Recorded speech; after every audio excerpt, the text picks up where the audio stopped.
Hello student, good morning. कल हमने halogen वितरण वाले टॉपिक में जो मोनोहैलाइड्स के प्रकार पढ़ रहे थे उसी में आगे बढ़ते हुए मोनोहैलाइड्स के प्रकार में अगला प्रकार हम पढ़ेंगे एलिलिक हैलाइड। अब एलिलिक हैलाइड कहते किस हैं? जैसे मैंने आपके सामने लिखी इसकी परिभाषा कि वे मोनोहैलाइड जिनमें हैलोजन परमाणु कार्बन श्रृंखला के sp3 संकृत कवन परमाणु से और यह sp3 संकृत कवन परमाणु द्विआबंधित कवन परमाणु या sp2 संकेत कवन परमाणु से जुड़े होते हैं, तो इन्हें एलिलिक हैलाइड कहते हैं।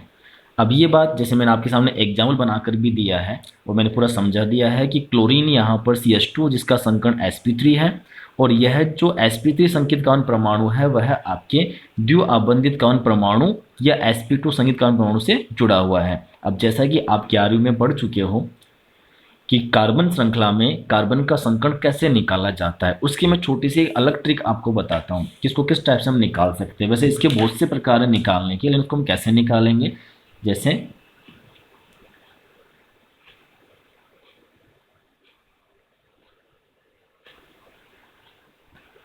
कार्बन परमाणु कि कार्बन श्रृंखला में जब संकरण ज्ञात करना होता है तो उसके हम अलग अलग ट्रिक बनाते हैं। जैसे छोटा सा ट्रिक हम बना रहा हूँ कि कार्बन के आसपास यदि 4 सिग्मा बंध जुड़े होते हैं, 4 सिग्मा या 0 पाई बंध होता है तो उसमें संकरण होता है sp3।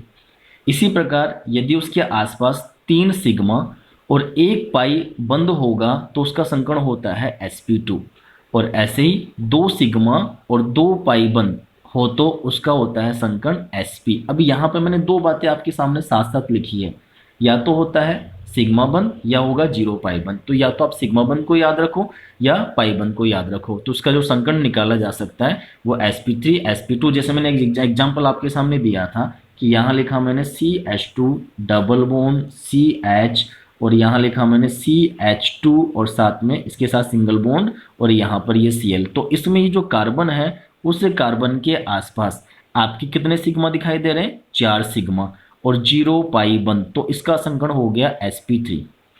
इसी प्रकार इससे जुड़ा जो कार्बन है उसमें आपके यहाँ पर दिया गया है 3 सिग्मा और 1 पाई बंध, जो मैंने आपके सामने यहाँ अलग से बनाकर दोनों ही समझा रखे हैं। तो ऐसे किसी भी कार्बन श्रृंखला में कार्बन परमाणु का हम संकरण ज्ञात कर सकते हैं।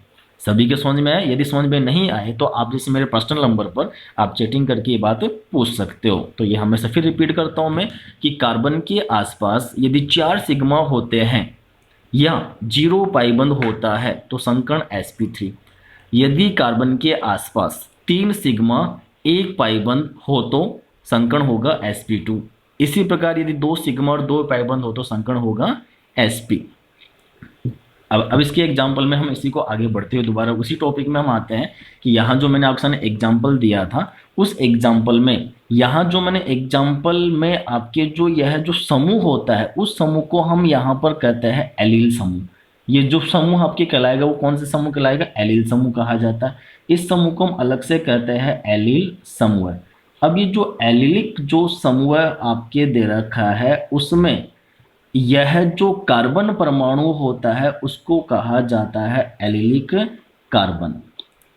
एलिलिक कार्बन परमाणु इसको कहा जाएगा। ये हमने यहाँ पर पढ़ा एलिलिक हैलाइड। तो एलिलिक हैलाइड लगभग सबके समझ में आ गया हो गया। फिर रिपीट करता हूँ इसकी परिभाषा कि वे मोनोहैलाइड जिनमें हैलोजन परमाणु कार्बन श्रृंखला के sp3 संकेत कवन परमाणु से और यह sp3 संकेत कवन परमाणु द्विआबंधित कवन परमाणु से या sp2 संकेत आप कुछ भी कर सकते हो से जुड़े हो तो उन्हें एलिलिक हैलाइड कहते हैं। अब इसी प्रकार हम इसका दूसरा प्रकार और पढ़ते हैं वाइनिलिक हैलाइड।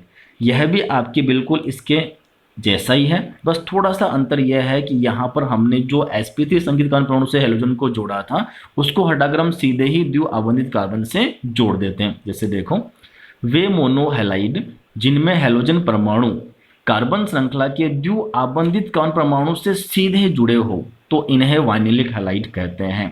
एग्जाम्पल मैंने आपके सामने दिया है। जैसे देखो कि क्लोरीन जो परमाणु है वह कार्बन श्रृंखला के द्विआबंधित कार्बन परमाणु से सीधा जुड़ा होता है। तो इस प्रकार का जब मोनोहैलाइड्स होते हैं तो उन सभी मोनोहैलाइड्स को हम वाइनिलिक हैलाइड कहते हैं। और उसी प्रकार यहाँ पर यह जो समूह आपके होगा उस समूह को हम यहाँ पर कहते हैं वाइनिल समूह। यह समूह आपके कहलाएगा वाइनिल समूह है। और यहाँ पर इस समूह में ये जो कार्बन परमाणु है उस कार्बन को हम यहाँ पर बोलेंगे वाइनिलिक कार्बन। इसको कहा जाएगा वाइनिलिक कार्बन परमाणु, वाइनिलिक कार्बन परमाणु। तो लगभग सभी बच्चों को ये दोनों प्रकार समझ में आ गए होंगे। यदि फिर भी समझ में नहीं आए तो आप मेरे पर्सनल नंबर पर चैटिंग करके यह बात पूछ सकते हो।